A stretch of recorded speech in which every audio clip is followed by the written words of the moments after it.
Have you ever felt the chill of unseen eyes watching you from the shadows? The kind of fear that creeps into your bones long after the lights go out? Welcome back to Scary Moo, the place where nightmares aren't just stories, they're warnings. Tonight, I'll be sharing terrifying true stories that will haunt you after midnight. These are not urban legends, not fanciful tales, but real accounts from people who came face to face with the impossible. So, turn off the lights, make sure you're alone, and whatever you do, don't look behind you. Let's begin with a story that comes from the remote forests of northern Maine. In 1993, a park ranger named Emily took a job at Baxter State Park. She loved working alone, surrounded by the dense, whispering trees. But one night, as the wind howled and the moon hid behind thick clouds, Emily's radio crackled with static. Through the interference, she heard a voice, a child's voice, pleading for help. "Please, help me, I'm lost." The voice came from deep within the woods, far from any trail. Against her better judgment, Emily grabbed her flashlight and followed the desperate cries. The deeper she went, the stranger the forest became. The trees seemed to lean in closer, the air thick with the scent of rotting leaves. Suddenly, the crying stopped. She called out, but only silence replied.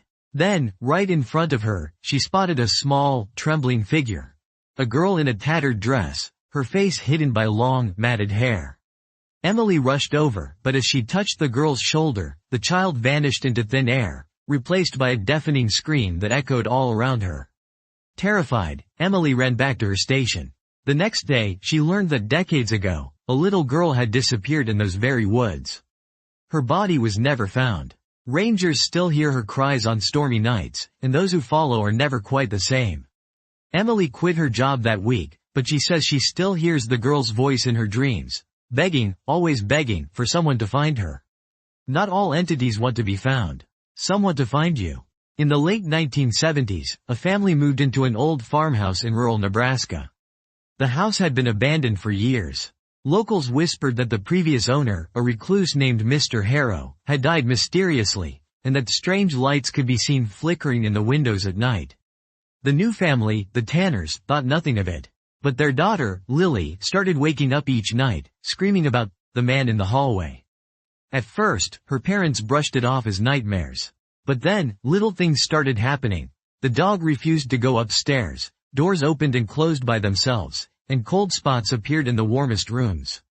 One night, Mrs. Tanner awoke to the sound of footsteps outside her bedroom.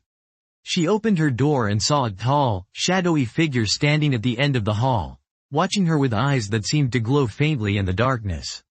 Frozen in terror, she whispered, "What do you want?" The figure slowly raised a bony hand, pointing down the hallway. Then it vanished, leaving the house plunged into an unnatural silence. The Tanners tried to leave, but every time they packed their things, something would happen.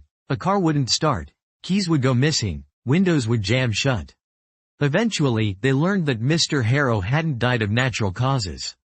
He'd been murdered in that very hallway, his body left to rot for weeks. The family finally escaped, but they say the man in the hallway followed them for years, appearing in dreams, in mirrors, and sometimes, in the spaces between shadows. What is it about old houses that attracts the restless dead? Maybe it's the echoes of pain, or the memories that refuse to fade. Let's travel south, to the swamps of Louisiana. In 2011, two friends, Jacob and Andre, decided to spend the night in a crumbling plantation house, rumored to be haunted by the ghost of a vengeful slave. The locals warned them, "Don't go in after midnight." But the thrill of fear was too tempting. As they explored the decaying rooms, their flashlights flickered and died, plunging them into darkness. That's when they heard it, a low, guttural moan, coming from the basement. Against all reason, they descended the narrow, creaking stairs. At the bottom, they found a heavy iron door, chained shut from the outside. Jacob, emboldened by curiosity, pried the chains loose.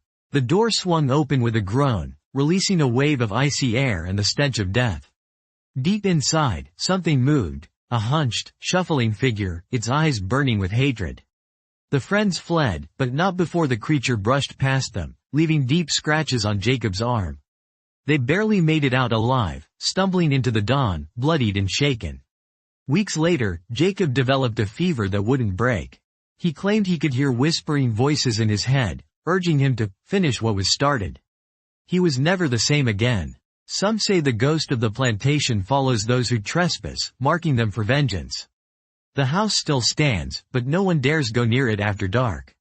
Sometimes the most terrifying stories aren't about the dead, but about the living. In 2006, a group of hikers set out to explore the abandoned mining town of Silver Creek, Colorado.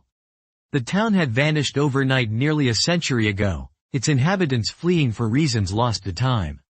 The hikers reached the crumbling main street just as a storm rolled in, forcing them to take shelter in the old saloon.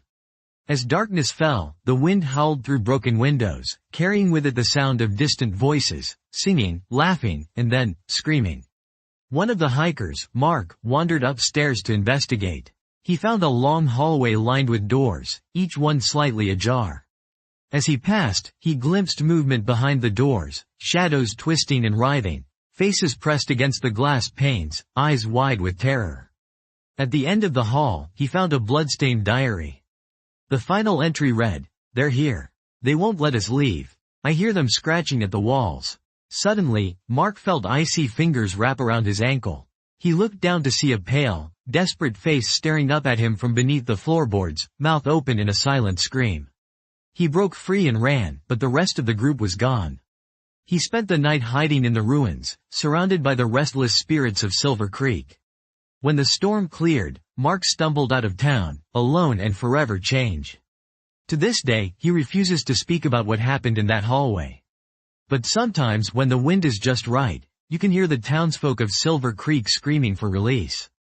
Not all horrors are confined to forgotten places. Sometimes they find you where you feel safest. Sarah lived alone in a modern apartment in the heart of Chicago. She'd never believed in ghosts, but her perspective changed one cold November night. She was preparing for bed when her phone buzzed with a text from an unknown number.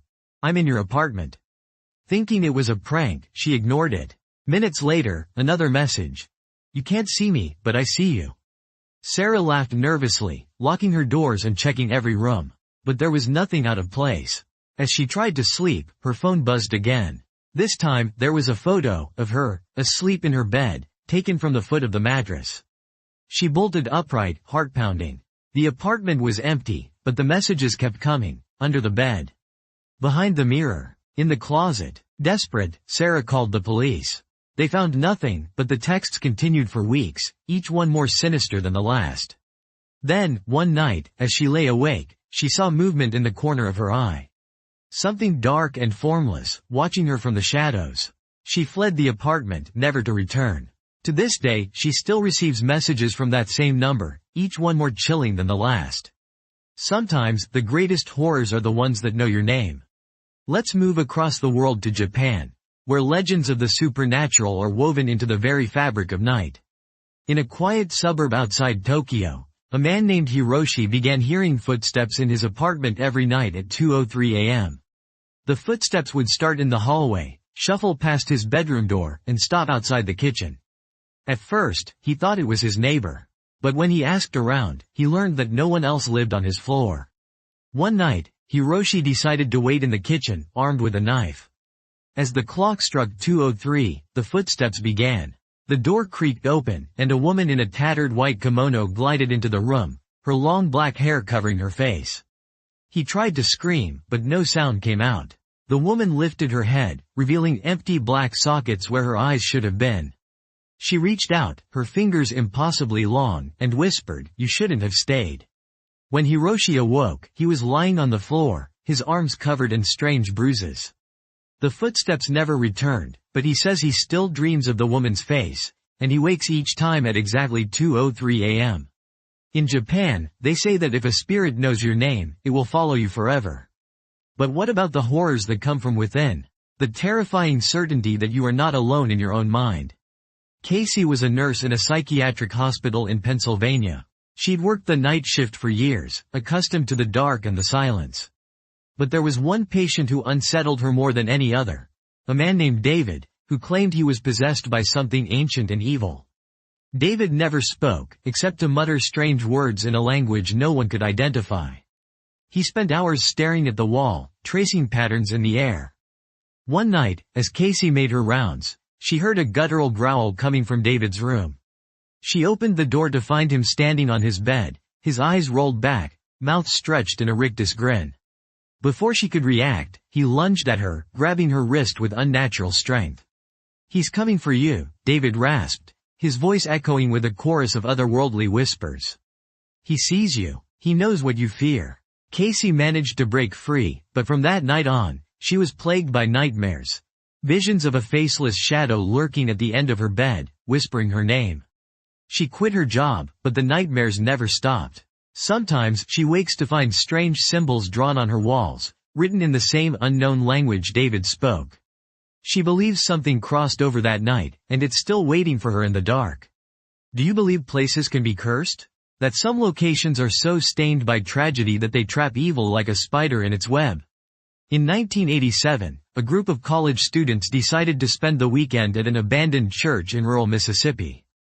The church was said to be haunted by the angry spirits of those who died in a fire that consumed the congregation decades earlier. The students laughed off the warnings, bringing sleeping bags and beer, eager for a night of scares. As midnight approached, they gathered in the sanctuary, daring each other to spend time alone in the basement. One by one, they descended the creaking stairs, but only half returned. The others were found hours later, huddled in the corner, eyes wide with terror, unable to speak. When they finally recovered, they described a presence in the darkness, a figure wrapped in flames, screaming for salvation. Since that night, the church has been avoided by locals. Those who enter are said to be cursed, haunted by visions of burning figures and the smell of smoke that clings to their clothes. The church still stands, its windows blackened, its pews charred. And sometimes, late at night, you can hear the congregation singing hymns, or screaming for release. Some stories are so bizarre, so unexplainable, that they defy all logic. In 2014, a truck driver named Miguel was driving through the Mojave Desert when he stopped to help a woman stranded on the side of the road. She wore a flowing red dress, her face hidden by a wide-brimmed hat. She thanked him in a voice that sent shivers down his spine. As he offered her a ride, she insisted on sitting in the back seat.